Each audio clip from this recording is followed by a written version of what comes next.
24 రోజులు నిర్బంధంలో ఉన్నారు. ఆయన మర్డర్ చేయలేదు, దొంగతనం చేయలేదు, దోపిడీ చేయలేదు.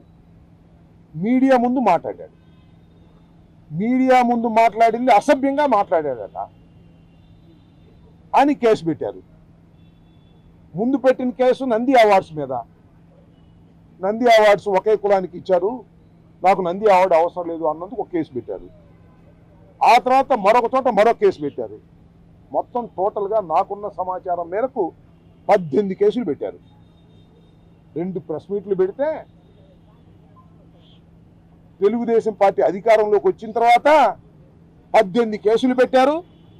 24 రోజులు నిర్బంధం చేశారు. ఇంకో పార్సు వినాలి మీరు.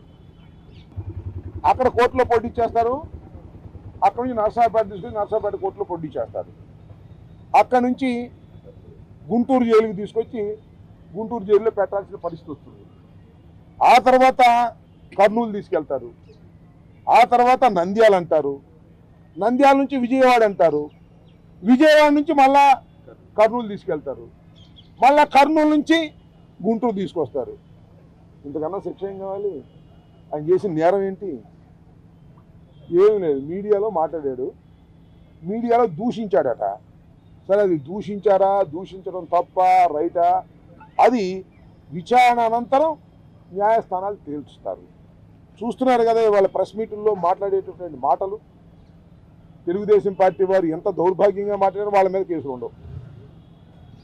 పాపం పోసాని కృష్ణమురళి గారు హాస్య నటుడిగా కూడా పనిచేశాడు. కాస్త హాస్యం పండించేటటువంటి మాటలు, లేకపోతే తన కుటుంబాన్ని తిడితే మళ్ళీ ఎదురు కుటుంబాన్ని తిట్టే మాటలు మాట్లాడి ఉండవచ్చునేమో. ఆయన్ని ఇంకో గొప్ప పార్స్ చేస్తారు మధ్యలో పోలీసు వారు. పైనుంచి ఆదేశాలు వస్తాయి. పోలీసు వారు నేను అనదలుచుకోలేదు కూడా, ఎస్పీలు కూడా ఏమీ లేదు. డిఐజీ దగ్గర నుంచి ఐజీ దగ్గర నుంచి నడుస్తుంది. ఆ డిఐజీ ఐజీలతోనేమో మన రెడ్ బుక్ రైటరు ఆయన పేరేంటి లోకేష్ గారు టచ్లో ఉంటాడు.